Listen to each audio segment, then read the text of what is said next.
আসসালামু আলাইকুম এভরিওয়ান, সকলকে আজকের অ্যাকাউন্টিং ক্লাসে স্বাগত জানাচ্ছি। আশা করছি প্রত্যেকে ভালো আছেন, সুস্থ আছেন এবং সুন্দর আছেন। আজকের অ্যাকাউন্টিং ক্লাসে আমরা ইনশাআল্লাহ চেষ্টা করব অ্যাকাউন্টিংয়ের এ টু জেড প্রত্যেকটা জিনিস কভার করার জন্য। এবং আজকের অ্যাকাউন্টিং ক্লাসে আপনাদের জন্য থাকছে খুবই খুবই গুরুত্বপূর্ণ এবং ইম্পর্টেন্ট কিছু সাজেশন ইনশাআল্লাহ, যেখান থেকে পরীক্ষায় আসবে।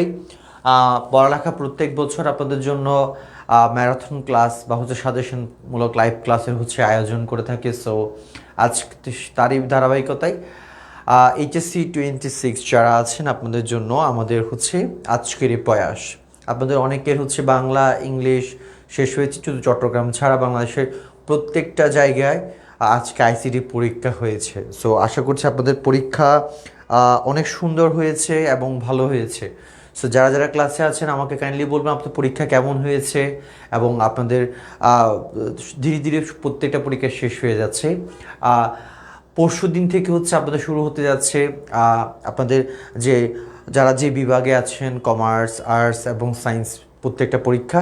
সো আজকে আমি আপনাদের সাথে অ্যাকাউন্টিং ক্লাস যদি নেবেন তাহলে আজকে এই ক্লাসে এখন আপনারা যারা কমার্স স্টুডেন্ট আছেন অবশ্যই যুক্ত হয়ে যান।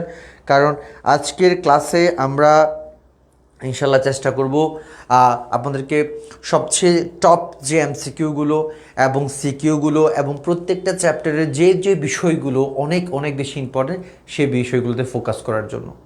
দেখেন, আমি অনেক বেশি বড় ক্লাস দিব না, একদম টু দ্য পয়েন্ট যেগুলো দরকার আপনাকে জানতেই হবে সেই জিনিসগুলো ইনশাল্লাহ আমি নেওয়ার চেষ্টা করব। সো যারা যারা ক্লাসে আছেন কাইন্ডলি জানাবেন সব কিছু ঠিকঠাক করে শোনা যাচ্ছে কিনা এবং দেখা যাচ্ছে কিনা। যে বিষয়গুলো অনেক অনেক বেশি ইম্পর্টেন্ট সেই বিষয়গুলোতে ফোকাস করার জন্য। দেখেন, আমি অনেক বেশি বড় ক্লাস দিব না, একদম টু দ্য পয়েন্ট যেগুলো দরকার আপনাকে জানতেই হবে সেই জিনিস। ওকে, দেখতে পাচ্ছি সব কিছুই ক্লিয়ারলি শোনা যাচ্ছে এবং দেখা যাচ্ছে। আপনারা যারা ক্লাসে আছেন কাইন্ডলি প্রত্যেকে জানাবেন সব কিছু ঠিক আছে কিনা এবং কে কোন জায়গা থেকে দেখছেন। যারা অনেকে চট্টগ্রাম বোর্ডের শিক্ষার্থীরা অনেক বেশি চিন্তার মধ্যে দিয়ে আছে, আমাদের পরীক্ষা আদৌ হবে কি হবে না। চিন্তার কোনো কারণ নেই, আপনি আপনার এফোর্টস আপনার প্রিপারেশন নেওয়া স্টার্ট করে দেন, ইনশাআল্লাহ বাকিটা আল্লাহর হাতে। ইনশাআল্লাহ পরিবেশ যদি দোয়া করেন পরিবেশ যেন আপনাদের পরীক্ষার অনুকূলে হয়, তাহলে আপনারা অবশ্যই পরীক্ষা দেবেন। আর বাকি যারা আছেন প্রত্যেক বোর্ডে পরীক্ষা তো হবেই। সো আসেন আমরা প্রথমে ইম্পর্টেন্ট যে বিষয়টা সেটা দেখে নেব। ইম্পর্টেন্ট বিষয় কি সেটা আমাদের যে বিষয়টা আমাদের জানতে হবে সেটা আমাদের এখানে আমাদের যেটা ইম্পর্টেন্ট জিনিস, আমরা প্রত্যেকটা জিনিস আমরা সবসময় বলে থাকি, সেটা যে বিষয়গুলো আমাকে জানতে হবে। হ্যাঁ, যে আমার সাজেশন আমাদের সাথে যারা যারা আছেন কাইন্ডলি প্রত্যেকেই একটু কথা বলবেন, তাহলে আমরা ম্যাথ করতে আমাদের জন্য সুবিধা হবে এবং বোঝাতে সুবিধা হবে। ওকে, আই থিঙ্ক এখন ক্লিয়ারলি দেখা যাচ্ছে। এবং ওকে স্যার, দেখেন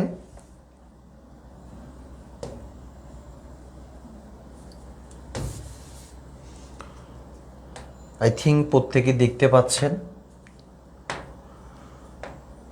স্যার, প্রথমে আমরা এখন আমরা কিছু গুরুত্বপূর্ণ বিষয় নিয়ে কথা বলবো, যেখানে আপনার ফোকাস করতে হবে এবং পরীক্ষায় এই চ্যাপ্টারগুলো থেকে আপনাকে মাস্ট অ্যান্সার করতে হবে এবং আপনি অবশ্যই অ্যান্সার করবেন। এবং অনেকে আছেন যে স্যার আমি প্রত্যেকটা বিষয় কভার করতে চাচ্ছি না, আমি পাস করতে চাচ্ছি বা আমি এইটুকু রেঞ্জ থেকে এইটুকু রেঞ্জ আমি দিতে চাচ্ছি। সো তাদের জন্য স্যার এখানে যারা একদম পড়াশোনা করেন না ইনশাল্লাহ তাদের জন্য আজকে সাজেশনটা থাকবে, কেমন? ওকে, বন্যার কারণে 16 জেলা পর্যন্ত চট্টগ্রাম বোর্ডে এইচএসসি পরীক্ষা স্থগিত, এটা কি বলে দিছে? আয় হায়, এটা কে বলেছে? এটা কামরুল ইসলাম তায়েফ। আচ্ছা, এটা কি 16 জুলাই পর্যন্ত বলে ফেলা হয়েছে? আচ্ছা, ঠিক আছে ঠিক আছে। ওকে, যদি এটা সত্য থাকে, আমি তো এটা এখনও অথেন্টিসিটি জানি না, বাট যদি সত্য থাকে তাহলে বাকি বোর্ড যারা আছেন তারা অবশ্যই আমাদের প্রিপারেশন নিই। আর আমাদের প্রিপারেশন নিতে তো কোনো সমস্যা নেই। তো স্যার দেখেন, আমরা একটু আমাদের আলোচনায় চলে যাই। দেখেন, আমাদের চ্যাপ্টার আছে টোটাল কয়টা? 10টা। আমি এখানে লিখছি সবাই একটু খেয়াল করেন। অ্যাকাউন্টিং ফার্স্ট, কেমন? সবাই আপনাদের ফ্রেন্ডের সাথে ক্লাসটা শেয়ার করেন, ইনশাল্লাহ অনেক কিছু জানতে পারবেন এবং অনেক কিছু শিখতে পারবেন। সবাই একটু কাইন্ডলি সবাই একটু ফোকাস করেন। আচ্ছা, তো ফার্স্টে স্যার আমাদের যে বিষয়টা সেটা হচ্ছে, হ্যাঁ আমি সেটাই চেষ্টা করছি ইনশাল্লাহ। একদম ইজি যে চ্যাপ্টারগুলো আমি বলে দিচ্ছি কোনটা কোনটা ইজি এবং কোন কোন থেকে অবশ্যই অবশ্যই প্রশ্ন আসবে, এমসিকিউ কেমন আসবে, সিকিউ কেমন আসবে, সবাই একটু দেখেন কাইন্ডলি। আমি টোটালি একটা সাজেশন দিচ্ছি এখন ইনশাল্লাহ, এটা সবাই খেয়াল করেন। আমাদের প্রথমে স্যার দেখেন, একটা হচ্ছে আমাদের অ্যাকাউন্টিং, আমাদের চ্যাপ্টার 1,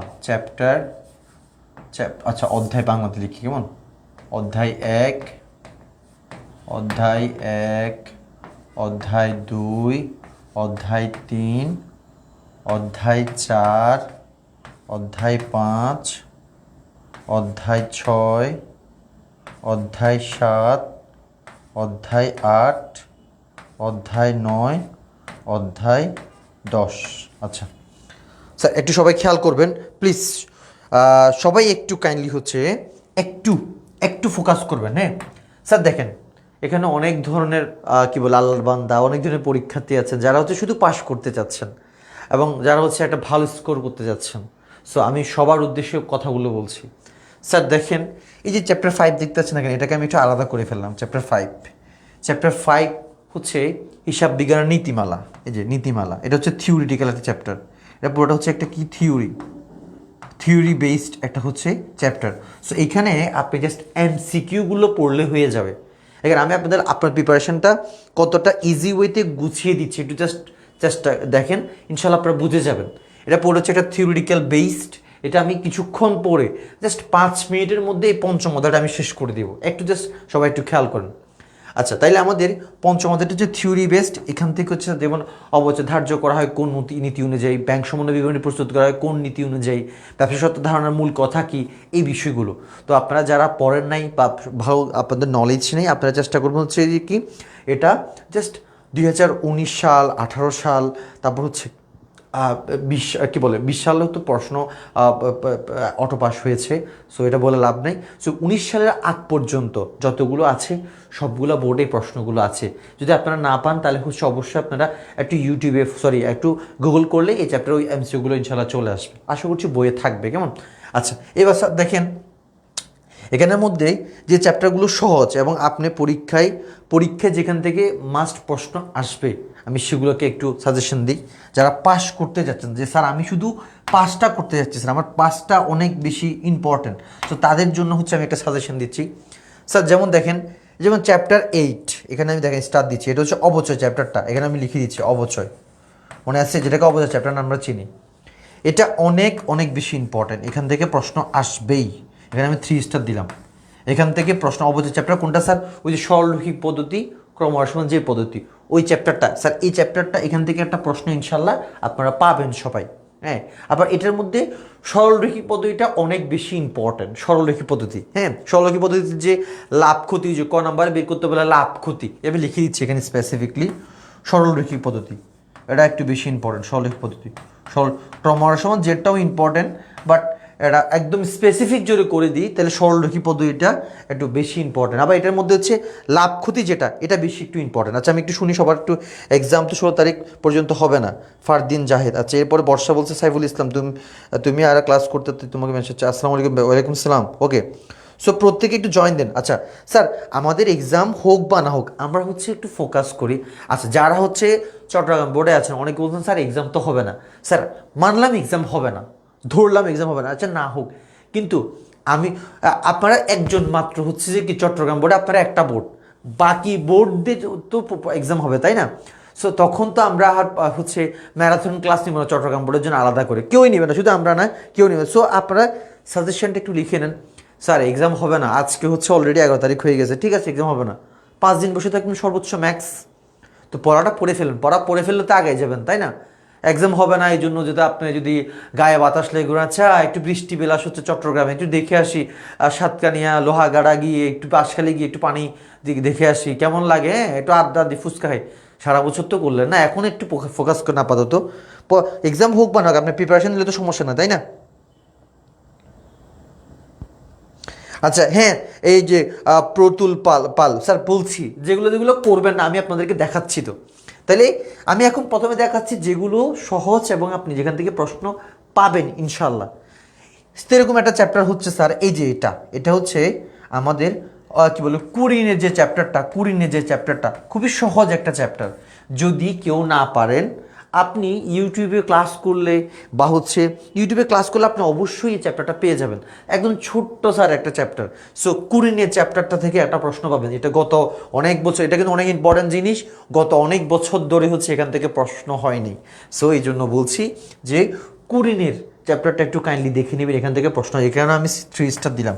তাহলে স্যার দেখেন স্যার এই যে, তাহলে এটা কুরিনের চ্যাপ্টারটা স্যার দেখেন এটা, তাহলে আমরা এই যে 2টা চ্যাপ্টার পেয়ে গেছি, তাহলে 20 নাম্বার আমাদের অ্যান্সারকে সবাই কি বুঝতে পারছেন একটু বলেন তো, সবাই কি ক্লিয়ারলি বুঝতে পারছেন একটু বলেন তো স্যার? 20টা নাম্বার আমরা ইজিলি পেয়ে গেছি না?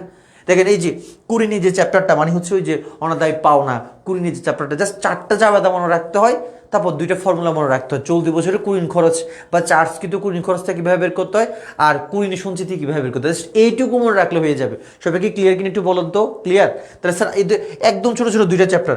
আর স্যার আপনি যদি বলেন যে স্যার আমি পারি না টোটালি, দেখেন পারি না কথাটা বলা যাবে না। আপনি যদি আজকে রাতে এবং হচ্ছে কালকে পুরো দিনটা যদি ইউটিলাইজ করেন, আপনি অনেকগুলো চ্যাপ্টার, নিউ চ্যাপ্টার আপনি হচ্ছে কাম ব্যাক করতে পারবেন, নিউ চ্যাপ্টার শিখতে পারবেন।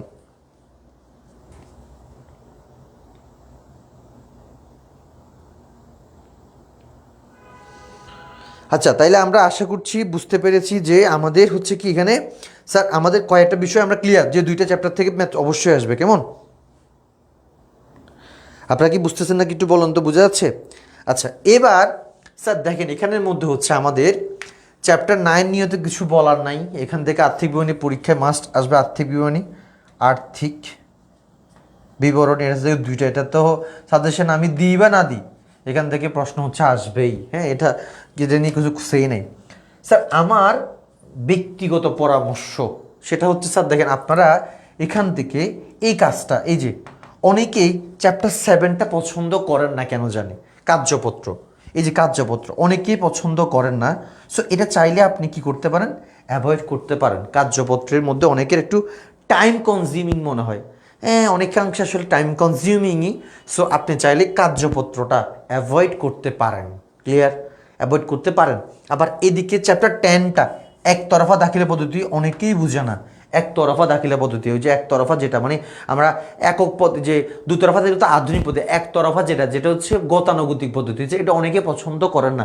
সো একতরফা দাখিলা পদ্ধতি আপনি চাইলে কি করতে পারেন, অ্যাভয়েড করতে পারেন। সো কেউ পারলে তো অবশ্যই ভালো কথা, কিন্তু চাইলে আপনি কি করতে পারেন, অ্যাভয়েড করতে। আচ্ছা, আমি এটা কমেন্ট পড়ি। পরে কি লাভ স্যার, যে এক্সাম এর প্রিপারেশন নেই ওইটা পোস্টপয়েন্ট হয়ে যায়? আহারে দুঃখে যে ফারদিন সাহেব, বুঝতে পারতেছি, কিন্তু কিছু তো করার নাই ভাই, পড়া তো করতে, এখন কি করবেন? এখন এটা তো আমরা হচ্ছে আপনারা যেহেতু কমার্স আপনারা পড়ছেন, আপনারা হচ্ছে ফাইন্যান্স যদি থাকে বা ম্যানেজমেন্ট যদি থাকে, আপনারা দেখছেন যে ঝুঁকি 2 ধরনের হতে পারে। একটা হচ্ছে কি পরিহার্য ঝুঁকি, একটা হচ্ছে অপরিহার্য ঝুঁকি। পরিহার্য ঝুঁকি মানে কি, যেটা আমরা চাইলে মিটিগেট করতে পারি, অ্যাভয়েড করতে পারি।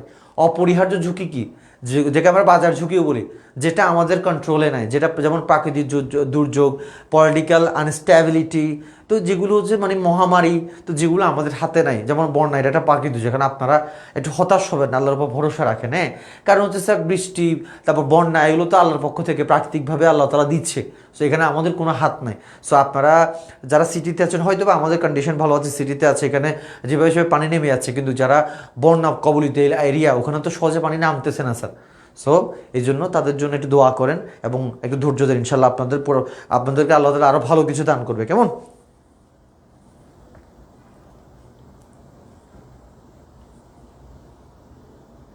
আচ্ছা, তাহলে আমরা হচ্ছে এই যে সপ্তম অধ্যায় আর দশম অধ্যায়, এটা আমরা চাইলে কি করতে পারি, আমরা অ্যাভয়েড করতে পারি। কেমন?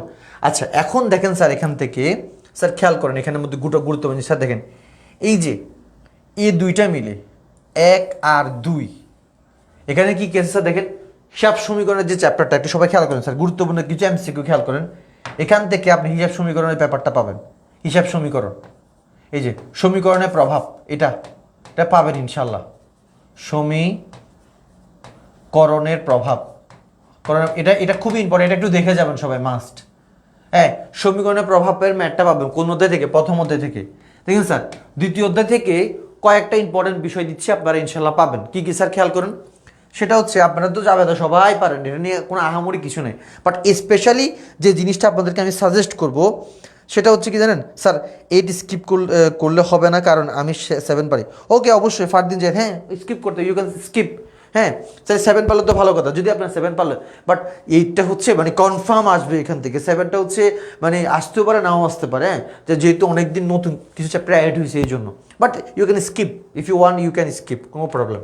আচ্ছা, এখান থেকে স্যার দেখেন আমরা কয়েকটা বিষয়, সেটা হচ্ছে এখান থেকে প্রথম দ্বিতীয় অধ্যায় থেকে কি খেয়াল করেন, দ্বিতীয় অধ্যায় থেকে আমরা সবচেয়ে ইম্পর্টেন্ট যেটা সেটা হচ্ছে খুচরা জাবেদা। হ্যাঁ খুচরা নগদান বই, খুচরা নগদান বই অনেক বেশি ইম্পর্টেন্ট। খুচরা নগদান বই, নগদান বই এটা একটু বেশি ইম্পর্টেন্ট। খুচরা নগদান বইটা অনেক অনেক বেশি ইম্পর্টেন্ট। এটা নিয়ে একদম ডিরেক্টলি একটা ম্যাথ হতে পারে, একটা ম্যাথ পূর্ণাঙ্গ।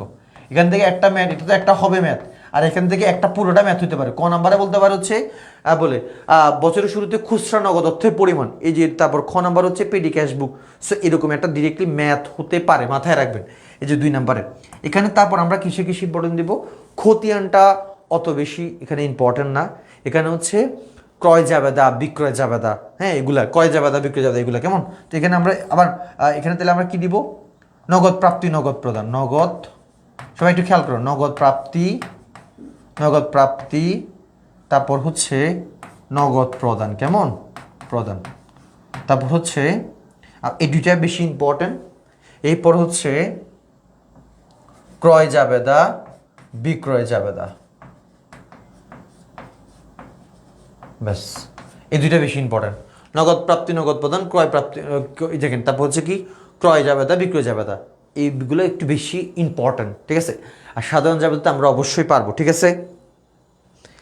মারিয়া সুলতান আমার, আচ্ছা এটা কি বলতেছে,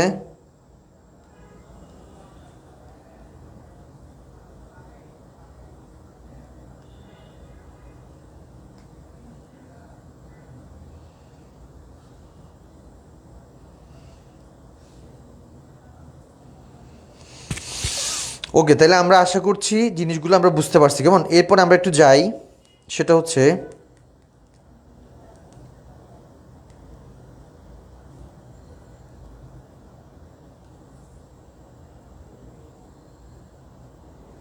ওকে, তাইলে এখানের মধ্যে হচ্ছে কোনটা ইম্পর্টেন্ট বলেন তো, এই যে নগদ প্রাপ্তি, নগদ প্রদান, ক্রয় জাবেদা, বিক্রয় জাবেদা, অনেকগুলো টপিক আছে বাট এটা বেশি ইম্পর্টেন্ট কেমন। এরপরে স্যার দেখেন তৃতীয় চ্যাপ্টারটা, এটাও একটা ভয়ানক চ্যাপ্টারের নাম, অনেকের কাছে মোটামুটি বেশ ভয়ানক, যেটাকে আমরা ব্যাংক সমন্বয় বিবরণী বলি। এই যে এটা ব্যাংক সমন্বয় বিবরণী, এটা হচ্ছে ব্যাংক সমন্বয় বিবরণী, ব্যাংক সমন্বয় বিবরণী,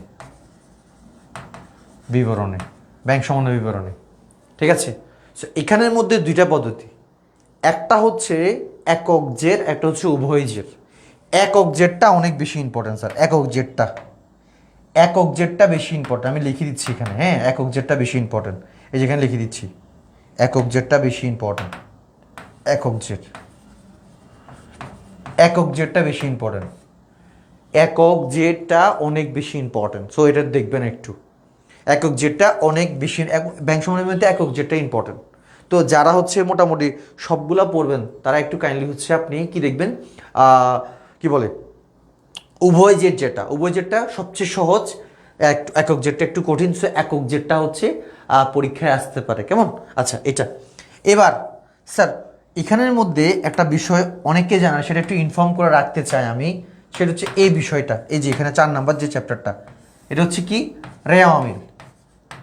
স্যার দুঃখের বিষয় আপনাদেরকে বলতে হয়, রেওয়া অমিলে হয়তো বা এবার একটু কঠিন করতে পারে, সেটা হচ্ছে ভালো করে বুঝে রাখেন, সেটা হচ্ছে এখানে সংশোধিত যে রেওয়া অমিলের যে কনসেপ্টটা আছে, সংশোধিত রেওয়া অমিল, ওই যে নীতিগত ভুল, অথবা হচ্ছে সংশোধিত যে জাবেদা, এই জিনিসটা একটু মাথায় রাখতে হবে এখানে। এই যে সংশোধিত রেওয়া অমিল, এই কনসেপ্টটা কি কি এখানে আসতে পারে দেখেন তো। একটা হচ্ছে সংশোধিত জাবেদা, সংশোধিত জাবেদা, হ্যাঁ তারপর রেওয়া অমিলের ভুল, রেওয়া অমিলের ভুল। স্যার এই জিনিসটা একটু দেখবেন, হ্যাঁ এটা একটু বেশি ইম্পর্টেন্ট। তাবাসসুম আলম বলছে আসসালামু আলাইকুম। ওয়ালাইকুম আসসালাম।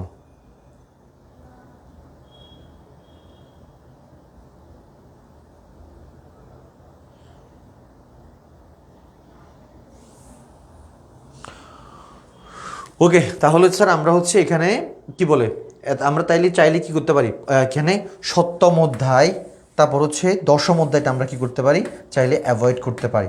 তাহলে স্যার দেখেন, চ্যাপ্টার 1 থেকে একটা, চ্যাপ্টার 2 থেকে একটা, দুইটা, চ্যাপ্টার 3 থেকে একটা ম্যাথ আসবে, তিনটা, 4 থেকে একটা, চারটা, তারপর 6 থেকে একটা, পাঁচটা, কেমন, 6 থেকে একটা তাহলে পাঁচটা, তারপর হচ্ছে আপনার পাঁচটাই তো আপনার টার্গেট, তাই না? তারপর এইট, এইট থেকে একটা, ছয়টা, এখান থেকে একটা, সাতটা, তারপর এই যে এখান থেকে দুইটা দিবে, নবম অধ্যায় থেকে দুইটা। তো আপনি, আমার সাজেশন হচ্ছে আপনি যদি ভালো করতে চান, মনে করতে স্যার এখন স্যার যারা হচ্ছে এক্সট্রাঅর্ডিনারি, যারা হচ্ছে অনেক বেশি ট্যালেন্টেড, এখন এরা তো যে কোনো চ্যাপ্টারই পারবে, তাই না? সো এদের জন্য যারা মনে করেন যে একটু ট্যালেন্টেড, তারা তো মনে করেন যে আলহামদুলিল্লাহ, যারা পড়ার প্রিপারেশন ভালো, গুড প্রিপারেশন, সো আপনারা তো মোটামুটি আলহামদুলিল্লাহ আগায় আছেন, আপনারা সব কিছু পারবেন। এখন যারা স্যার আমি একদমই ফেল করবো, আমার প্রিপারেশনে খুবই বেহাল দশা, খুবই বাজে দশা, তাহলে স্যার আমি কী করবো, আপনি আপনি কি সাজেশন দেবেন? স্যার দেখেন, আমার সাজেশন হচ্ছে খুবই সিম্পল, সেটা হচ্ছে স্যার আপনি চোখ বন্ধ করে, হ্যাঁ, চোখ বন্ধ করে কি কি পড়তে পারেন, যেটা আপনার দ্বারা সম্ভব। হ্যাঁ, উইক আসবেই, এটা লিখে দিচ্ছি, আসবেই, আসবেই, আসবেই।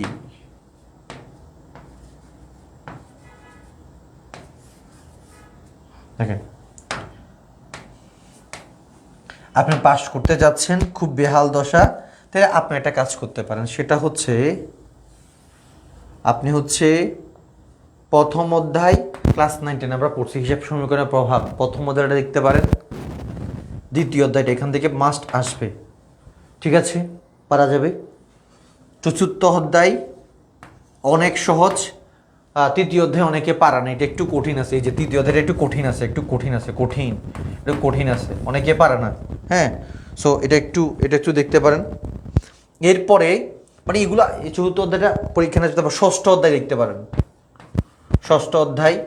এরপরে স্যার হচ্ছে আপনি দেখবেন অষ্টম অধ্যায়, অষ্টম অধ্যায় 1 2 3 4 5, ঠিক আছে স্যার, আপনার পাঁচটা হয়ে গেছে, পাঁচটা হয়ে গেছে।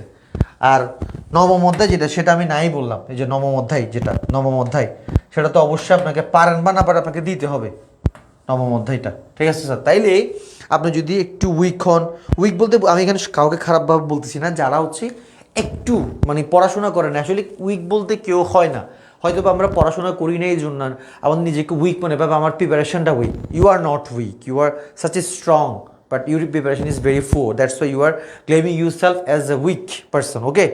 সো আপনি পাস করতেই চাচ্ছেন, স্যার আমার একদম প্রিপারেশন খুবই বাজে অবস্থা, আমি পাসটা দরকার, পাস না স্যার, আমার একটি স্ট্যান্ডার্ড মার্ক, এ প্লাস দরকার নাই, আমার 70 বা এই দরকার, ইনশাল্লাহ believe me, you can trust me, যে প্রথম অধ্যায়, দ্বিতীয় অধ্যায়, চতুর্থ, ষষ্ঠ, অষ্টম, এই পাঁচটা পড়লে আপনি ইনশাল্লাহ কনফার্ম হচ্ছে আপনি এখান থেকে পাঁচটা ইনশাল্লাহ পাবেন, পাঁচটা পাবেন, পাঁচটা একদম শিওরলি পাবেন। এখানে নবম দেখেন, এখান থেকে পাঁচটা হলো, তারপর নবম অধ্যায় থেকে হচ্ছে দুইটা, টোটাল 7টা হয়ে গেছে। সবাই বুঝছেন কিনা একটু বলুন তো? বুঝে গেছে স্যার? আমি পুরোটা ব্রিফ করলাম, এখন আমাকে একটু কাইন্ডলি জানাবেন সবাই বুঝছেন কিনা, যারা যারা ক্লাসে আছেন। তাহলে এবার আমরা একটু গুরুত্বপূর্ণ ক্লাস, যে অধ্যায় বেশি আমরা গুরুত্বপূর্ণ জায়গায় ঢুকবো।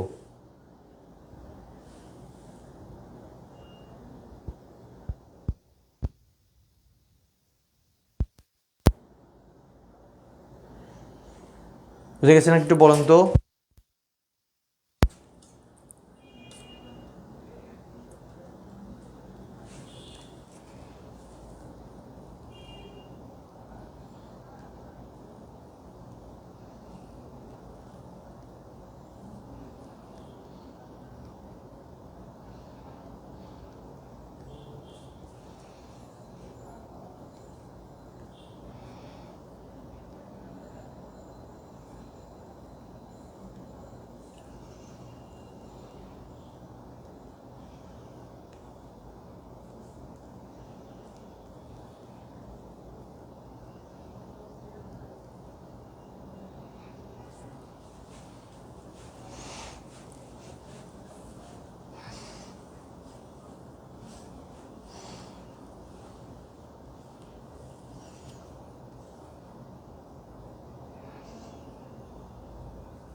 মোহিত চৌধুরী না স্যার, চিটং বোর্ডের হচ্ছে এক্সাম হবে না, এক্সাম হবে না। চিটং বোর্ডের এক্সাম 16 তারিখ পর্যন্ত হচ্ছে স্থগিত। চিটং বোর্ডে যারা আছেন তাদের জন্য ইম্পর্টেন্ট নোটিশ হচ্ছে আপনাদের 16 তারিখ পর্যন্ত হচ্ছে আপনাদের এক্সাম হচ্ছে স্থগিত করা হলো। স্যারছেন সবাই? আচ্ছা, তাহলে আমরা এইটুকু আলহামদুলিল্লাহ ক্লিয়ারলি বুঝে গেছি। আসেন এবার হচ্ছে আমরা একটা কাজ করি, আমরা কিছু গুরুত্বপূর্ণ জায়গায় যাই। সবাই যারা যারা ক্লাসে আছেন এখানে আপনাদের কিছু জিনিস দেখাই, কেমন? স্যার দেখেন, যেমন প্রথম অধ্যায়ে আমি আপনাদের কিছু গুরুত্বপূর্ণ সাজেশন দেখাই দিই, যারা একটু ক্লাসে আছেন দেখেন সবাই।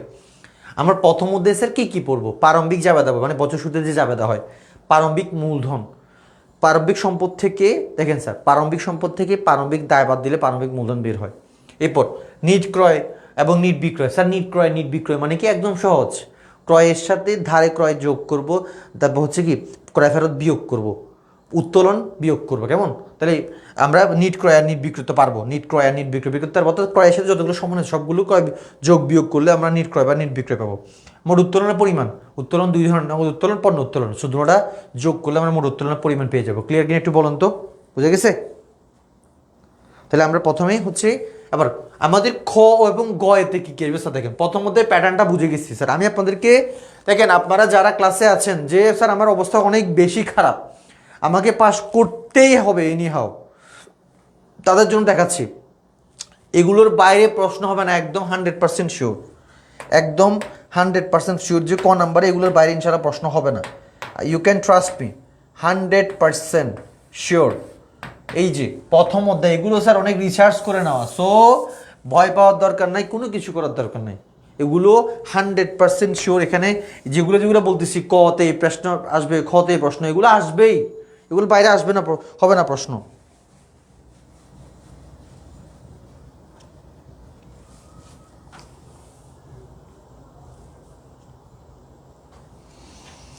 ওকে, তাইলে আমরা এটা বুঝলাম।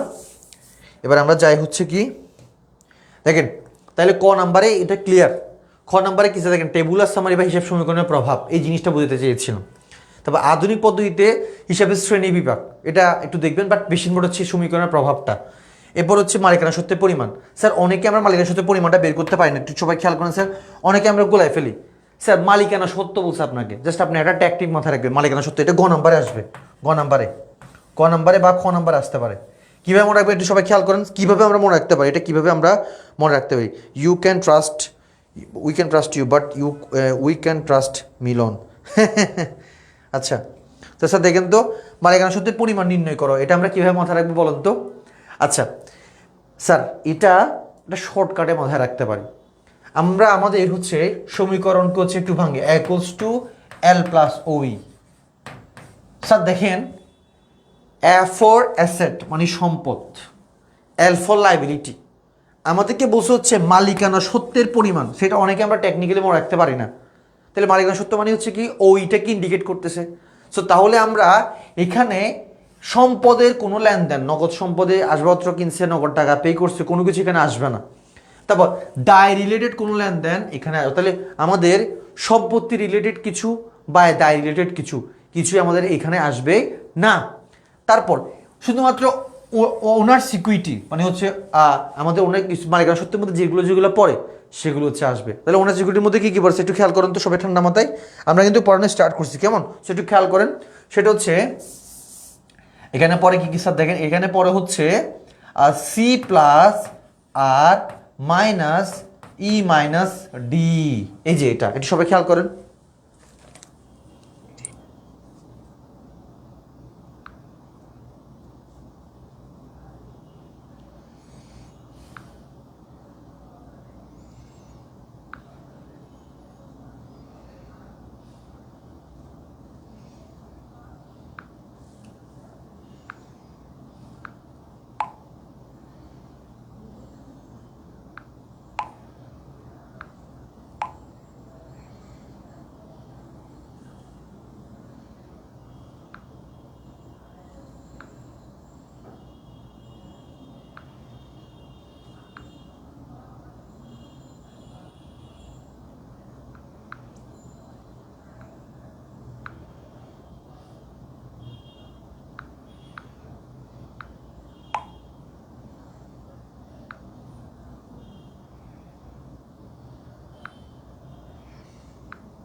ওকে, তাহলে আমরা একটু যাই। তাহলে স্যার দেখেন তো এখানে কি দেখেন, তাহলে আমাদের ওনার সিকিউরিটি যখন বের করতে বলবে একটু মাথায় রাখবেন, আমরা এখানে এই যে মূলধন রিলেটেড মানে মূলধন আসছে, মূলধনের সাথে আমরা যোগ করছি রেভিনিউ মানে আয়।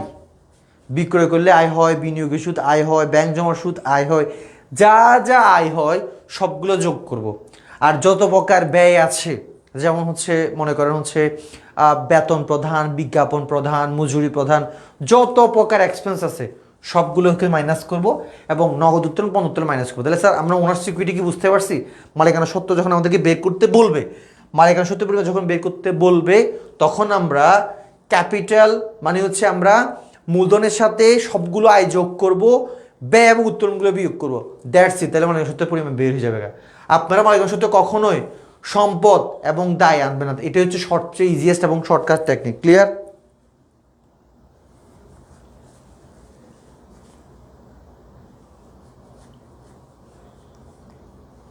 ওকে, তাহলে স্যার আমরা এটা হচ্ছে বুঝতে পারছি। এরপর আমাদের দেখেন স্যার প্রথম অধ্যায়ে কিছু গুরুত্বপূর্ণ জাবেদা আছে, আমি এটা আপনাদেরকে একটু দেখাই। প্রথম অধ্যায় এবং দ্বিতীয় অধ্যায় মিলে আপনাদেরকে আমি একটু সবাই দেখেন স্যার জাবেদাগুলো প্রথম ও দ্বিতীয়তে খুবই ইম্পর্টেন্ট, একটু কয়েকটা গুরুত্বপূর্ণ জাবেদা দেখাই। সবাই রেডি তো? বলুন তো রেডি কিনা? গুরুত্বপূর্ণ জাবেদা যেগুলো পরীক্ষায় আপনি অবশ্যই আটকাবেন এবং যেটা আপনার জন্য অবশ্যই দরকার। বলুন তো রেডি কিনা সবাই? কিছু গুরুত্বপূর্ণ জাবেদা পড়াবো ইনশাল্লাহ এখন।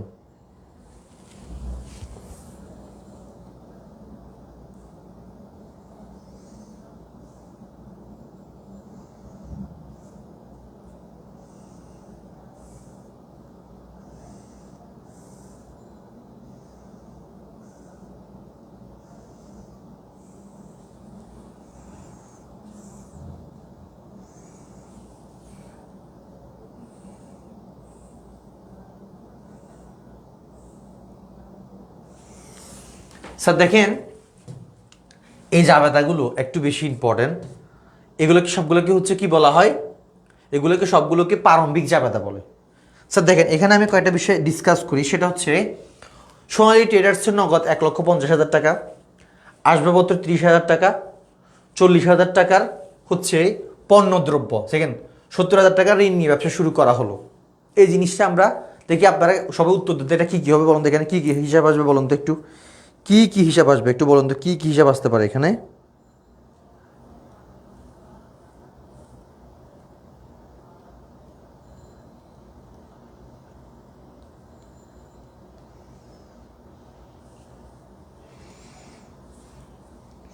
স্যার আমরা একটু জাবেদারে যদি একটু করে দেখেন, সোনালী ট্রেডার্সের নগদ 1,50,000 টাকা, আসবাবপত্র 30,000 টাকা, 40,000 টাকার হচ্ছে কি পণ্যদ্রব্য এবং 70,000 টাকার ঋণ নিয়ে ব্যবসা শুরু করলেন, এটাই তো নাকি?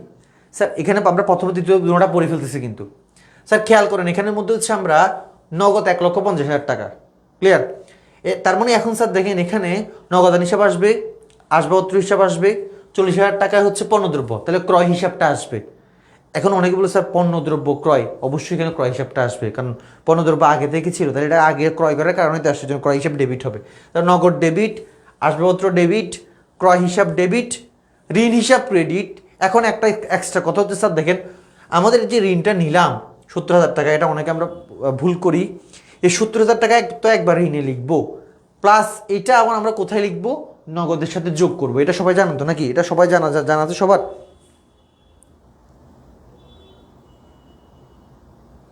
এটা কি সবার জানা আছে নাকি একটু বলুন তো? 70,000 টাকাটা আমরা আর একবার কী করবো বলুন তো? 70,000 টাকাটা আমরা আর একবার হচ্ছে যোগ করব। কার সাথে? আমরা হচ্ছে নগদের সাথে আরেকবার যোগ করবো। তো এই জন্য দেখেন স্যার এখানে কত, 2,20,000 টাকা নগদে এখানে দেওয়া আছে। কত দেখেন তো এখানে কত দেওয়া আছে? এই যে এখানে কত দেওয়া আছে দেখেন, এখানে দেওয়া আছে কত হাজার টাকা? 50,000 টাকা। কিন্তু আমি লিখছি কত বলুন তো? এখানে কত লিখছি দেখেন তো? 2,20,000 টাকা। কেন? কারণ আমি যখন ঋণ গ্রহণ করব তখন সেটা আমার কার সাথে যোগ হবে? নগদ, আমার নগদ টাকা, এই জন্য নগদের সাথে একবার যোগ করতে হবে, এই জন্য এটা একবার ঋণে লিখবো, একবার নগদ লিখবো। ক্লিয়ার কিনা একটু বলুন তো? ক্লিয়ার? ব্যাংক হিসাব, নগদান, কি আসবাবপত্র ক্রয়, ব্যাংক হিসাব, নগদ আসবাবপত্র ক্রয়। আচ্ছা ওকে, ভেরি গুড। হ্যাঁ আচ্ছা ঠিক আছে স্যার। স্যার এবার একটা জিনিস খেয়াল করেন, আমরা এই জিনিসটা একটু খেয়াল করেন, এখানে একটু দেখাই। সেটা হচ্ছে স্যার দেখেন এখানে ব্যাংক লোন বলছে, একটু ডিফারেন্সটা খেয়াল করেন। এখানে আনোয়ার ট্রেডিং নগদে 1,50,000, আর সহত্র 50, ব্যাংক হচ্ছে 50, কিন্তু দেখেন আমরা এখানে ব্যাংকে লিখছি 1,00,000 টাকা। তার কারণ কেন বলুন তো? আমাদের হচ্ছে এখানে যে লোনটা নেওয়া হয়েছে, এই লোনটা দেখেন একটু আগে আমরা যোগ করছিলাম নগদের সাথে, কিন্তু এখন নগদে যোগ করি নাই। তার কারণ হচ্ছে একটু আগের যে ম্যাটটা ছিল ওটা ছিল হচ্ছে শুধু লোন। শুধু লোন মানে হচ্ছে, ভালো করে বুঝলেন, শুধু লোন মানে হচ্ছে এটা আমি নগদে কারো থেকে লোন নিয়েছিলাম, দ্যাটস ওয়াই এটা আমি নগদের সাথে অ্যাড করছি। কিন্তু এখন যে লোনটা, এই লোনটা হচ্ছে ব্যাংক লোন। তাহলে ব্যাংক লোন যখন নিব তখন আমরা ব্যাংকের সাথে অ্যাড করব, নগদের সাথে অ্যাড করা যাবে না। ক্লিয়ার কিনা একটু বলুন তো? ক্লিয়ার?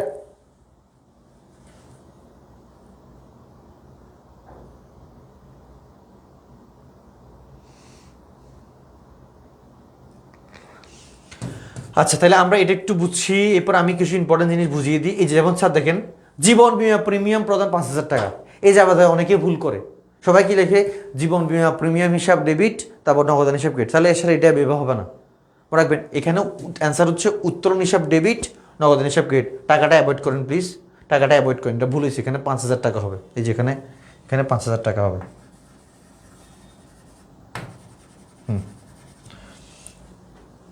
কি বলছে?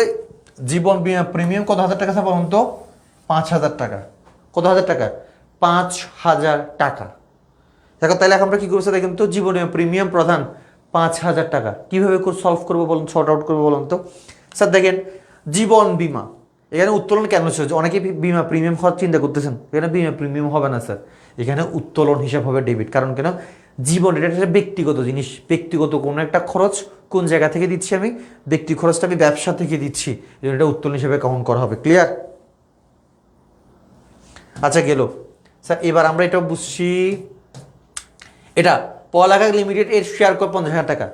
স্যার পড়ালেখা লিমিটেড শেয়ার ক্রয়, স্যার দেখেন অনেকে এটাকে সাধারণ শেয়ার দেয়, আসলে এটা নগদান হিসাব, সাধারণ শেয়ার হিসাব ডেবিট, নগদান কী বলে, নগদান হিসাব ক্রেডিট। স্যার আপনি একজন ব্যবসায়ী হয়ে বা একজন মানুষ হয়ে, বা আপনার একটা ছোটখাটো ব্যবসা আছে, আপনি যদি আরেকটা ব্যবসার কিছু কিনেন, শেয়ার কিনেন, তো এটাকে শেয়ার হিসাবে লেখা যাবে না, এটাকে লিখতে হবে কি জানেন? এটাকে লিখতে হবে বিনিয়োগ হিসাবে। আপনি কারো কোনো কোম্পানি বন্ড কিনেন, শেয়ার কিনেন, whatever you can purchase, আপনাকে লিখতে হবে কি? বিনিয়োগ হিসাব ডেবিট। এখানে পড়ালেখার কোম্পানির শেয়ার হিসাব ভেবে লেখা যাবে না, লিখতে হবে কি বলুন তো? লিখতে হবে বিনিয়োগ হিসাব ডেবিট। তাহলে আপনি কোনো কোম্পানির বন্ড কিনেন বা শেয়ার কিনেন, আপনাকে সবসময় কি লিখতে হবে বলুন তো? আপনাকে বিনিয়োগ হিসাব ডেবিট লিখতে হবে, আর নগদ হিসাব ক্রেডিট লিখতে হবে। ক্লিয়ার?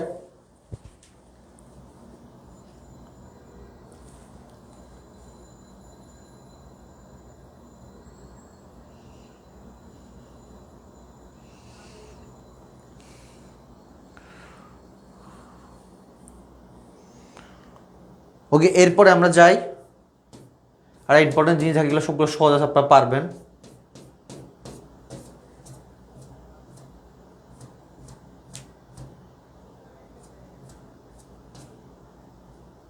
এটা তো পারেন, বকেয়া বেতন। তাহলে বেতন হিসাব ডেবিট, বকেয়া বেতন হিসাব, এটা ইজি জিনিস। সেম জায়গায় মজুরি হলে বেতন হিসাব, মজুরি হিসাব ডেবিট, বকেয়া মজুরি হিসাব ক্রেডিট। কেমন? আচ্ছা স্যার এই যে এটা, স্যার এটাতে একটু সবাই খেয়াল করুন স্যার, এটা অনেক অনেক বেশি ইম্পর্ট্যান্ট। আমি এতক্ষণ এটার জন্য ওয়েট করতেছিলাম, এটাতে একটু জানতে হবে স্যার। এই যে এই জিনিসটা, এটা সবাই খেয়াল করেন স্যার, খুবই খুবই ইম্পর্ট্যান্ট জিনিস এটা।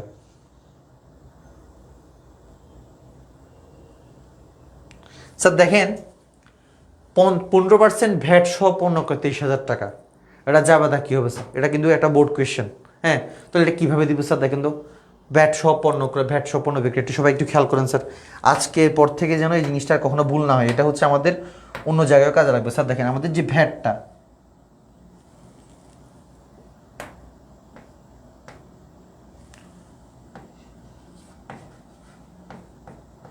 ভ্যাটটা দুই ধরনের, একটা হচ্ছে ক্রয় ভ্যাট, আর একটা হচ্ছে বিক্রয় ভ্যাট। কেমন? ক্রয় ভ্যাট আর বিক্রয় ভ্যাট। ক্রয় ভ্যাট হচ্ছে আমার জন্য ডেবিট, আমি দিব এই জন্য, এটা কি বলুন তো? এটা আমার জন্য ডেবিট। আর বিক্রয় ভ্যাট কি স্যার বলুন তো? বিক্রয় ভ্যাট আমার জন্য হচ্ছে কি? ক্রেডিট। ক্রয় ভ্যাট আমার জন্য ডেবিট, বিক্রয় ভ্যাট আমার জন্য কি? ক্রেডিট। বুঝে গেছে স্যার? ক্রয় ভ্যাট আমার জন্য ডেবিট, বিক্রয় ভ্যাট আমার জন্য কি বলুন তো ক্রেডিট। ক্লিয়ার কি ক্লিয়ার না বলুন তো স্যার? তার মানে স্যার আমি দিব জন্য ডেবিট আর বিক্রয় ভ্যাট হচ্ছে কি আমার জন্য ক্রেডিট। এখন মাথায় রাখবেন স্যার ভ্যাট নির্ণয় করার সূত্র হচ্ছে এটা, আপনি ক্রয় ভ্যাট যখন বের করতে যাবেন আর বিক্রয় ভ্যাট,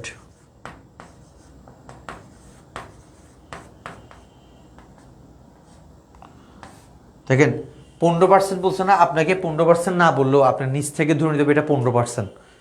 ভ্যাটের ফর্মুলা হচ্ছে 15/115, এখানেও সেম 15/115। কেমন? ক্রয় ভ্যাট বের করার সময় 15/115কে আপনি ক্রয় দিয়ে গুণ করবেন, আর এটা হচ্ছে বিক্রয় দিয়ে গুণ করতে হবে।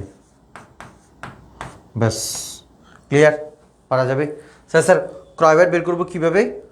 15/115 ইন্টু ক্রয়, আর বিক্রয় ভ্যাট কীভাবে বের করবো বলুন তো স্যার? 15/115 ইন্টু বিক্রয়। ক্লিয়ার? ক্রয় ভ্যাট আর বিক্রয় ভ্যাট আমরা কি বের করতে পারবো স্যার? নর্মালি পার্সেন্টেজ আকারে হলে বের করলে হবে না। ক্রয় ভ্যাট আর বিক্রয় ভ্যাট নর্মাল পার্সেন্টেজ আকারে বের করলে হবে না, আমাদের ভুল হবে। কেমন ভুল হবে? বিশাল বড় ভুল হবে।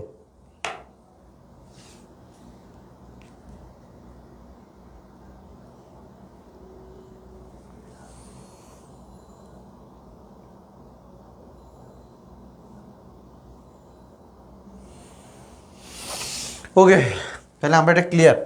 এবার জাবেদাটা কীভাবে স্যার খেয়াল করুন তো। তাহলে আমরা ফর্মুলা ক্লিয়ার। আপনারা কখনো এভাবে ডিরেক্টলি দেখেন, এই যেমন 23,000 টাকার উপর 23,000 ইন্টু 15%, এটা লেখা যাবে না, এটা করা যাবে না। কারণ আপনাকে বলছে কি 15% ভ্যাট সহ স্যার, মানে ভ্যাটটা এখানের মধ্যে ইনক্লুড করা আছে। এখানের মধ্যে ভ্যাটটা কি করা আছে? ইনক্লুড করা আছে। আপনি চাইলে এটা কি করতে পারবেন না, অ্যাভয়েড করতে পারেন না। Clear sir? বুঝে গেছে? সো এই জন্য আমরা কীভাবে করবো এটা বলুন তো? এটা করতে হবে এভাবে, এটা এটা ইটস নট লাইক দ্যাট। এটা করতে হবে 15/115 ইন্টু 23,000। ব্যাস, এখান থেকে 3,000 টাকা বেরো। তাহলে আমাদের ক্রয় ভ্যাট হচ্ছে কত? 3,000 টাকা। এখন কত যে স্যার জাবেদাটা কীভাবে দিব? আমরা ফর্মুলা আই থিঙ্ক বুঝে গেছে। জাবেদাটা একটু দেখে নিই স্যার। দেখেন ক্রয় ভ্যাটের জাবেদা হচ্ছে এরকম, খেয়াল করেন স্যার। নর্মাল ক্রয়ের প্রথমে নর্মাল ক্রয়ের জাবেদা দেন। নর্মাল ক্রয়ের জাবেদা আমরা কীভাবে দিই স্যার দেখেন তো? ক্রয় হিসাব ডেবিট, রাইট? ক্রয় হিসাব ডেবিট, নগদান হিসাব ক্রেডিট। নর্মাল জাবেদা দিয়ে দেন, নগদান হিসাব ক্রেডিট। এরপর নর্মাল বিক্রয়ের জাবেদা কি বলুন তো?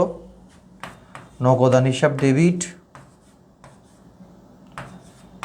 হিসাব ডেবিট, বিক্রয় হিসাব ক্রেডিট। এটাই তো নাকি?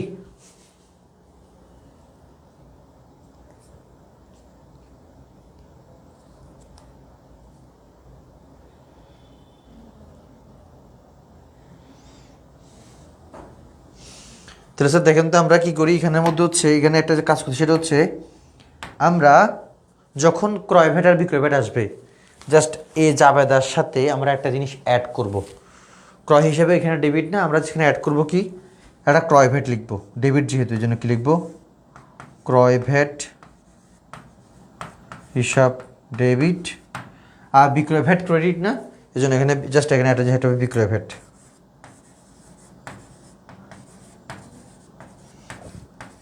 ব্যাস, ঠিক আছে।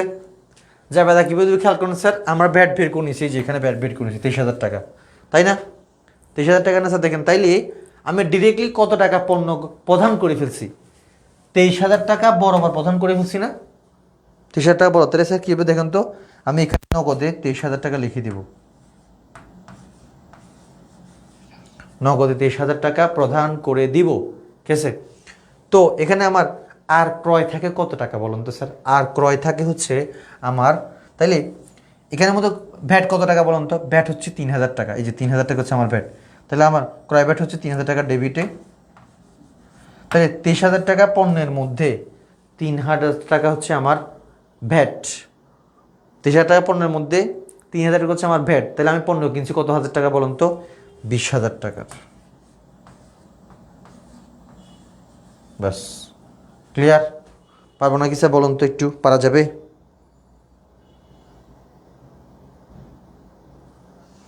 পারবেন নাকি একটু বলুন তো কাইন্ডলি।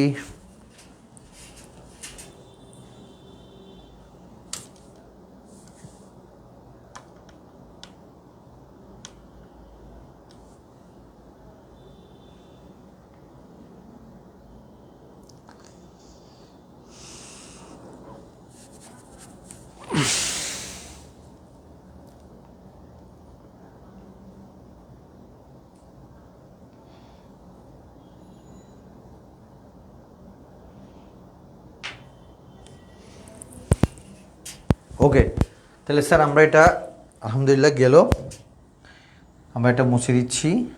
এই যে আমাদের হচ্ছে এটা। স্যার এবার এখানে খেয়াল করেন, এটাও সেম। দেখেন এই যে 15% ভ্যাট সহ আমাদের কি পণ্য বিক্রয় 34,000 টাকা। আই থিঙ্ক এটা আমরা পারবো। তাহলে এখানে কী স্যার একটু মুখে মুখে বলুন তো। এখানে হবে হচ্ছে নগদান হিসাব ডেবিট, বিক্রয় হিসাব ক্রেডিট, আর ভ্যাট চলতি হিসাব বা বিক্রয় ভ্যাট হচ্ছে ক্রেডিট। তাহলে আমরা যদি এটা বের করি তাহলে কীভাবে বের করছি স্যার দেখেন তো।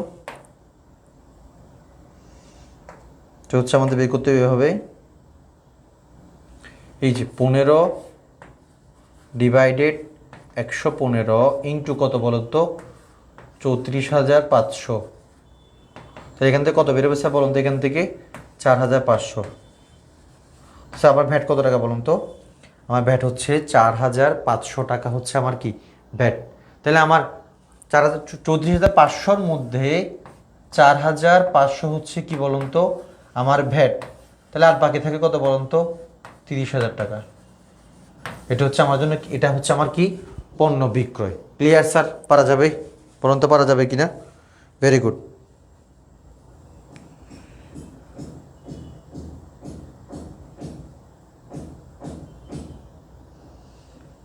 MD Shahidul Islam, miss you sir.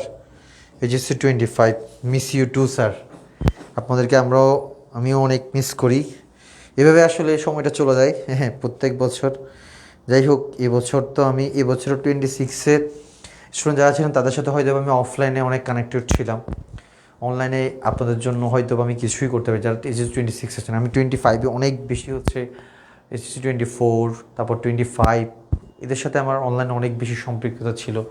26টা আমার জন্য অনেক রাশ ছিল, অনেক বেশি ঝামেলা, অনেক নানা রকম সমস্যার কারণে আমি হচ্ছে অনলাইনে এবার অনেক সময় দিতে পারিনি। সো 26-এর জন্য আই থিঙ্ক আমি বেশি কিছু করতে পারিনি।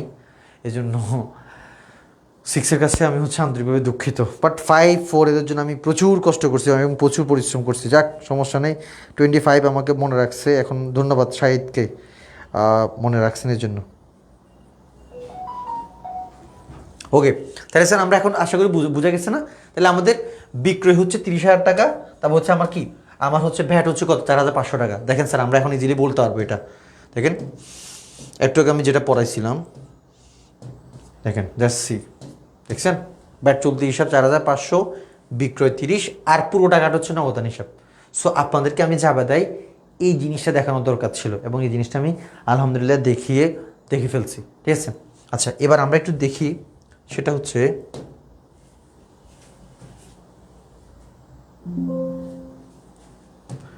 আসেন আমি এবার কিছু জিনিস দেখাবো আপনাদেরকে।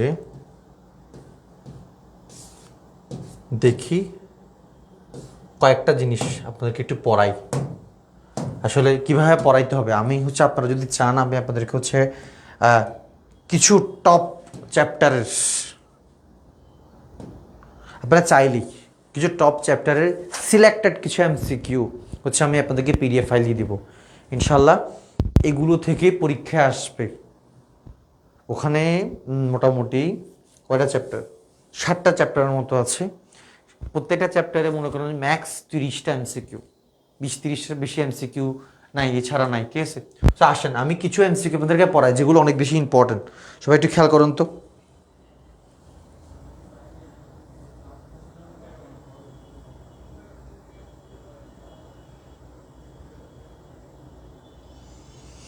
স্যার আমি 1 2 3 4 5 6 7 9 এগুলো করলে হবে? এগুলো করলে হবে? আসলেই তো এটাকে আসলেই করলে হবে তো, সব পড়ে ফেলছে, একটা বাদ দেওয়ার দরকার কি?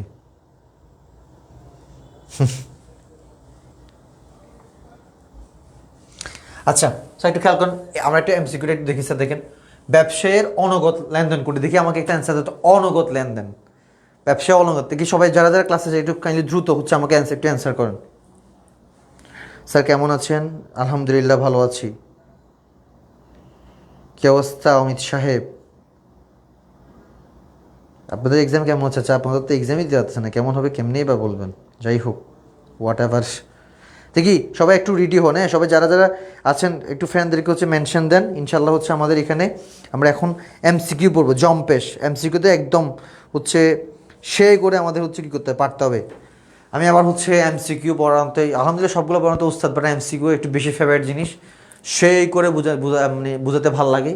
এবং স্টুডেন্টরা আলহামদুলিল্লাহ গত বছর যারা 25 ছিলেন, 24 ছিলেন, মোটামুটি 25-26টা করে একদম হুবহু মোটামুটি আলহামদুলিল্লাহ কমন আসছিল। সো এবছর আপনার সাথে আমার তেমন এঙ্গেজমেন্ট ছিল না, ব্যস্ততার জন্য সময় দিতে পারিনি, এই জন্য অনেকে এবছর অনেকে চিনেও না।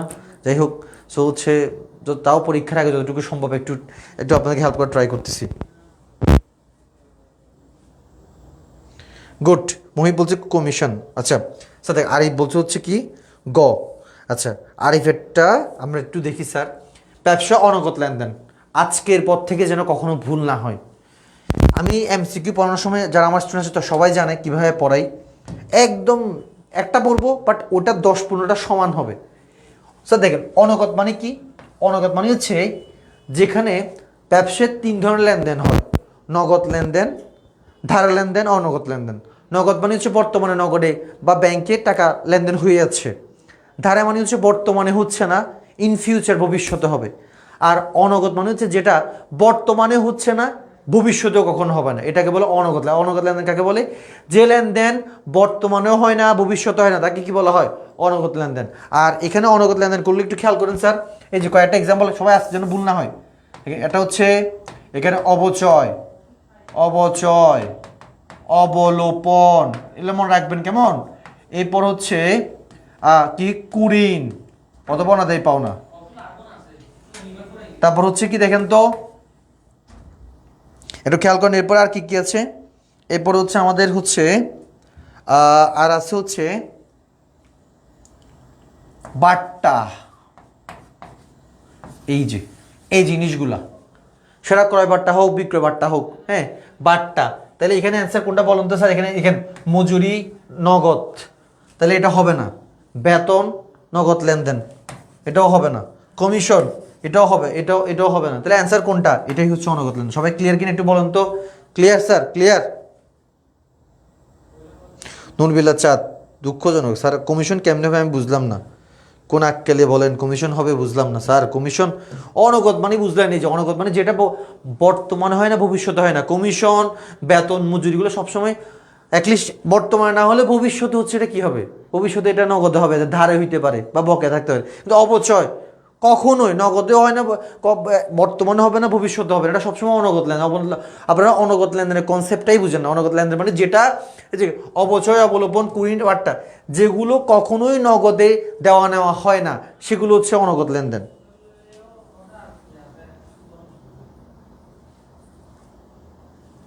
আচ্ছা এরপরে আমরা যাই, এটা একটু বুঝছি আমরা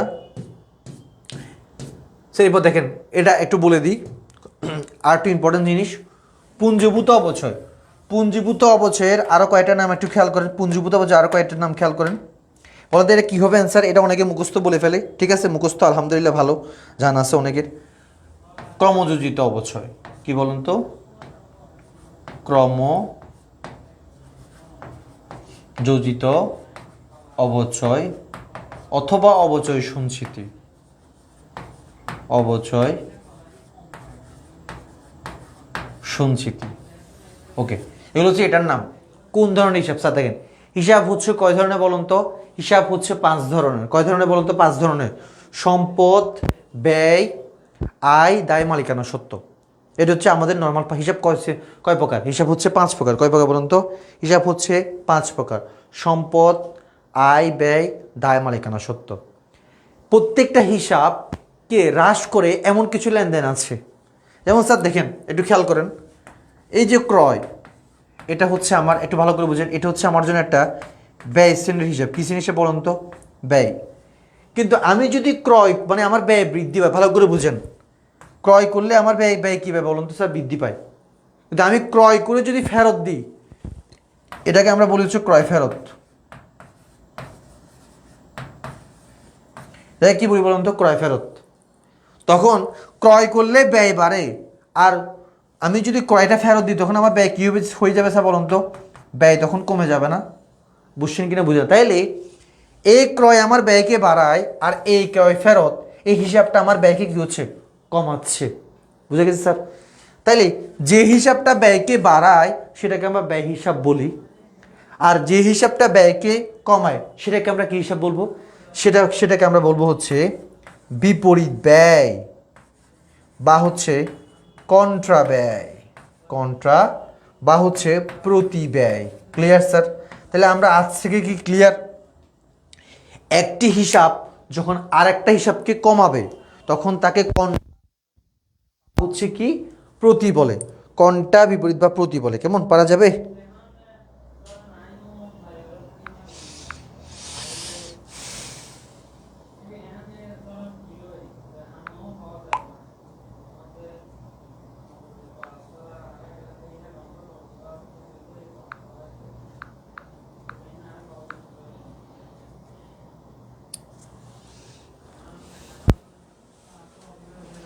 স্যার বলুন তো কি হিসাব?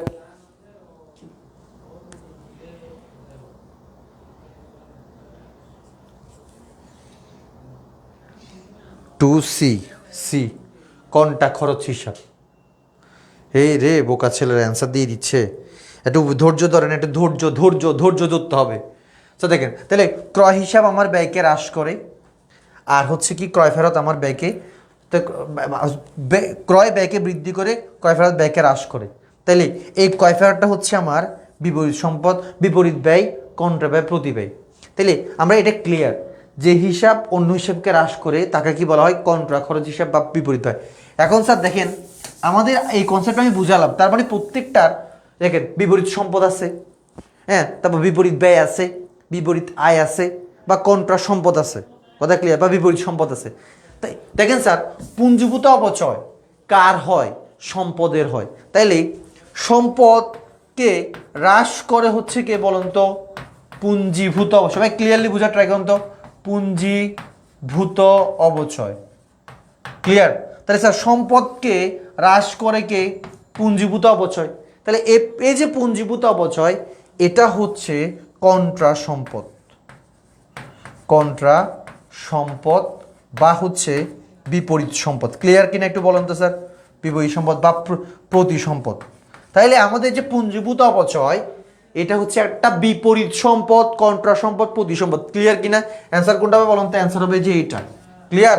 তো বলুন তো ক্লিয়ার কিনা? 2D।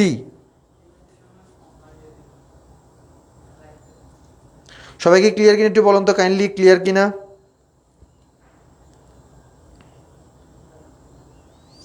ক্লিয়ার? তাহলে আজকের পর থেকে আর কখনো ভুল হবে এই জিনিসের সাথে, এগুলো কিন্তু পরীক্ষায় আসবে ইনশাল্লাহ।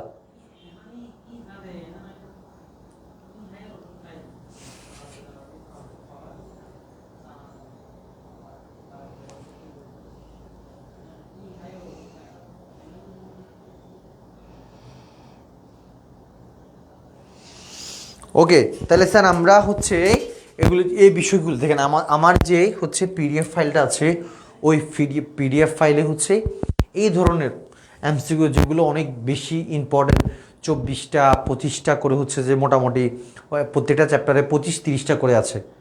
ওগুলো আপনি যদি বুঝে বুঝে মোটামুটি পড়তে পারেন ইনশাল্লাহ, অবশ্যই ওখান থেকে দেখবেন আপনি কমন পাবেন। প্রত্যেক চ্যাপ্টার থেকে মাস্ট আপনি কমন পাবেনই, কারণ ওগুলো হচ্ছে বিগত বছরগুলো যেগুলোতে প্রশ্ন আসছে সবগুলো অ্যানালাইজ করে ওই এমসিগুলো বানানো হয়েছে। সো আশা করছি ওখান থেকে আপনি অবশ্যই কী পাবেন? কমন পাবেন। তাহলে আমরা এটা ক্লিয়ার, তাই তো? আচ্ছা, তাহলে আমরা এটা ক্লিয়ারলি বুঝতে পারছি। স্যার এভাবে হচ্ছে আমাদের নিট লাভ দ্বারা কি বৃদ্ধি পায়? নিট লাভ দ্বারা কি বৃদ্ধি পায় বলুন তো? আয়, সম্পত্তি, স্বত্বাধিকার, দায় কি বৃদ্ধি পায় স্যার বলুন তো?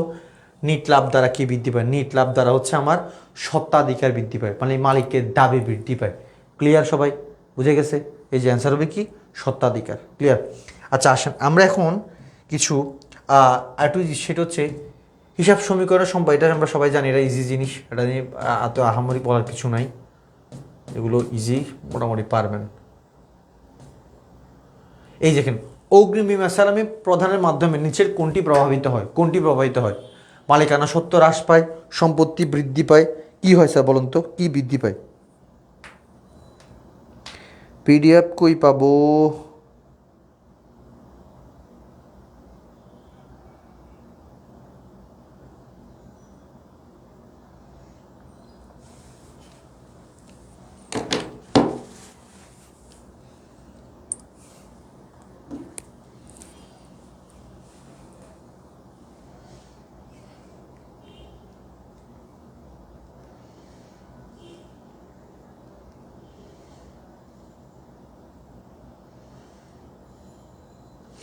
আমাদের পেজে কী বলে, আমাদের হোয়াটসঅ্যাপে নক করতে পারেন, বা হচ্ছে আমি হচ্ছে কমেন্ট করছি, হচ্ছে আপনারা হচ্ছে আমাকে নক করতে পারেন ইনশাল্লাহ।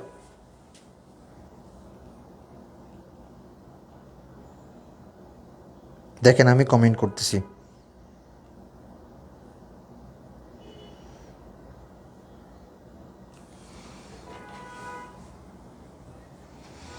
আশা করছি সবাই পাইছেন।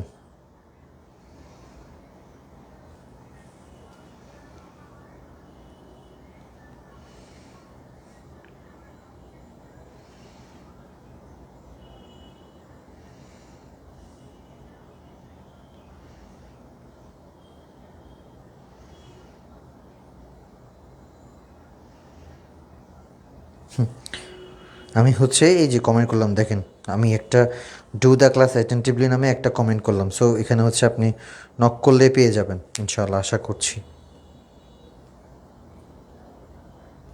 ঠিক আছে। সো তাইলে স্যার দেখেন, অগ্রিম বিমা সালামি কী করে একটু দেখি আমরা। অগ্রিম বিমা সালামি প্রদানের মাধ্যমে নিচে কোনটি প্রভাবিত হয়? সেটা হচ্ছে কি আমাদের অগ্রিম বিমা সালামি আমাদের সম্পত্তি বৃদ্ধি পায়। হ্যাঁ, সম্পত্তি বৃদ্ধি পায়। ক্লিয়ার?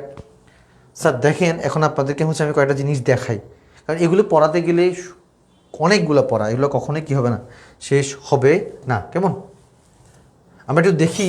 সেটা হচ্ছে আমি আপনাদেরকে যেটা দেখাই সেটা হচ্ছে, দেখেন আমাদের যে আয় বিবরণী আছে, আয় বিবরণী, সরি আর্থিক অবস্থার বিবরণী, এটার জন্য একটু কিছু কথা বলি। আর্থিক অবস্থার বিবরণী স্যার দেখেন, আয় আমাদের হচ্ছে আর্থিক বিবরণী, একটু কথা বলি। আর্থিক বিবরণী, আমার হাতে সময় কম, আমি সময় বেশি নষ্টও করব না, আমি জাস্ট ফোকাস করতেছি যেগুলোতে আপনি ফোকাস করছি সেগুলো লিখে দিচ্ছি। আপনার ইনশাল্লাহ ক্লাসগুলো ইউটিউব বা আপনার স্যার বা কোনো জায়গা থেকে দেখে নেবেন ইনশাল্লাহ, কারণ আমরা এখানে একটা টপিক অনেক ব্রডলি পড়া কোয়াইট ইম্পসিবল। সো এই জন্য যতটুকু সম্ভব আমি আপনাদেরকে টপিকগুলো ধরাই দিচ্ছি, যেগুলো যেখানে আপনি অবশ্যই ফোকাস করবেন। হ্যাঁ, সেজন্য আমি টপিকগুলো আপনাদেরকে ধরাই দিচ্ছি।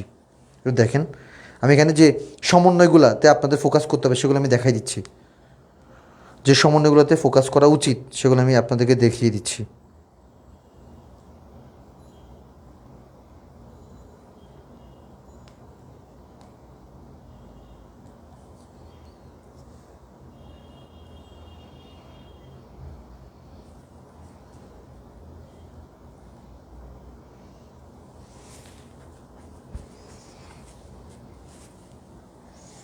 স্যার যেমন যেগুলোতে আপনারা ফোকাস করবেন, সমন্বয়,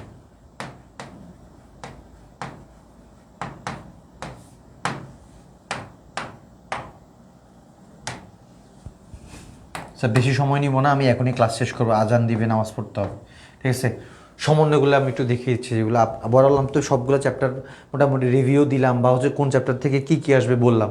আমরা তো একটা চ্যাপ্টার এখন একদিনে পড়ানো সম্ভব না, আমি যে সেখানে যতটুকু চ্যাপ্টার আপনার পড়া উচিত, কী কী পড়বেন সবগুলো আমি আপনাকে গুছিয়ে দিলাম। এখন আর্থিক মধ্যে কিছু স্পেশাল কথা বলি, এগুলো আপনারা শুনেন মনোযোগ দিয়ে। কেমন? স্যার যেমন এখানে হচ্ছে মাস্ট ম্যান্ডেটরি, যেখান থেকে সেটা হচ্ছে স্যার কুরিন থেকে আসবে, কুরিন। তারপর বিজ্ঞাপন লিখে দিচ্ছি, বিজ্ঞাপনের পাশে অবলোপন ও বিলম্বিত, বিলম্বিত। ঠিক আছে। তারপর তারপর স্যার দেখেন এখানে কী কী আসবে, সেটা হচ্ছে তারপর আসবে হচ্ছে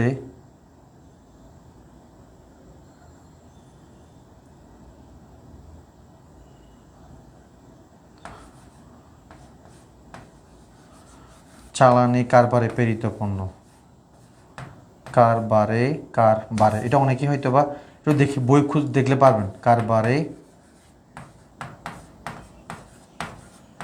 প্রেরিত পণ্য। ক নাম্বার হচ্ছে বিক্রয় বা ফেরত সত্ত্বে বিক্রয়। এই টপিকগুলো একটু কঠিন।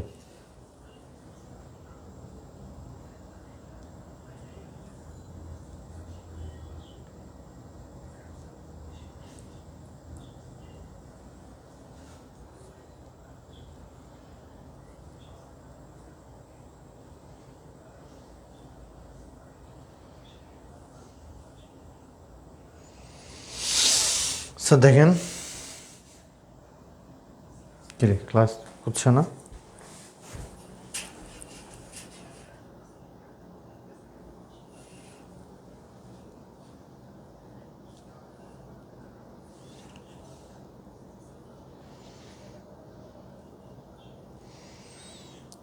ঠিক আছে স্যার, এই যে এগুলা কুরিন, কুরিন, বিজ্ঞাপন, চালানি কারবারে প্রেরিত পণ্য, বিক্রয় বা ফেরত সত্ত্বে বিক্রয়, এই চারটা সমন্বয় একটু টাফ। এগুলো একটু দেখবেন সবাই, মাস্ট দেখবেন সবাই, মাস্ট। তাইলে ইনশাল্লাহ আপনাদের আর্থিক বিনিয়োগে আর কোনো কি থাকবে না, প্রবলেম থাকবে না। ছোটোখাটো তারপর হচ্ছে বকেয়া, তারপর হচ্ছে কি অগ্রিম, এই বিষয়গুলোতে কী করবেন, ফোকাস করবেন, কেমন? ওকে। তারপর হচ্ছে স্যার আপনারা চ্যাপ্টার 10টা হচ্ছে অ্যাভয়েড করতে পারেন, চ্যাপ্টার হচ্ছে 7টাও অথবা 3টাও, সো এগুলো অ্যাভয়েড করতে পারেন, ঠিক আছে? আর্থিক বিজ্ঞান থেকে একটু ফোকাস রাখবেন যে ভালো। আর্থিক বিজ্ঞানীতে সেবাধর্মী প্রতিষ্ঠান থেকে একটা প্রশ্ন আসতে পারে, সেবাধর্মী প্রতিষ্ঠান কোনগুলো? যেমন যেখানে গান নাচ শিখায়, অথবা হচ্ছে ডক্টর, ইঞ্জিনিয়ার, লয়ার, হ্যাঁ, এরকম প্রশ্ন যেখানে হচ্ছে যেটা একদম সোজা আয় বিবরণীটা, যেখানে কি আমরা জাস্ট আয়গুলো যোগ করি, আয় বিবরণী কী করি, আয়গুলো যোগ করি, আয়গুলো যোগ করে ব্যয়গুলো কী করি আমরা, ব্যয়গুলো আমরা বিয়োগ করি। তাহলে আমরা কী পাই বলুন তো? আমরা নিট মুনাফা বা নিট ক্ষতি পাই, নিট মুনাফা বা হচ্ছে নিট ক্ষতি আমরা পাই। ক্লিয়ার? বুঝতে পারছি সবাই? বলুন তো বুঝা গেছে কিনা? ওকে, সো হচ্ছে আমরা আর সময় নষ্ট না করি, সময় না বাড়ায় সবাইকে পড়তে হবে। সবাই অনেক অনেক বেশি ভালো থাকেন, সুস্থ থাকেন, আপনাদের জন্য দোয়া রইল। আর চট্টগ্রামে যারা আছেন তারা যেহেতু হয়তো আপনাদেরকে সুযোগ দিচ্ছে, আপনারা এটাকে হতাশা বা দুঃখজনক ব্যাপার না নিয়ে আপনারা পড়াশোনা করেন ইনশাল্লাহ। তো সকলে অনেক বেশি ভালো থাকেন, সুস্থ থাকেন। দেখা হবে আপনার সাথে পরশুদিন ইনশাল্লাহ অ্যাকাউন্টিং সেকেন্ড পেপার নিয়ে আজকের মতো ক্লাসে। সে পর্যন্ত ভালো থাকেন, দোয়া রইল। আসসালামু আলাইকুম।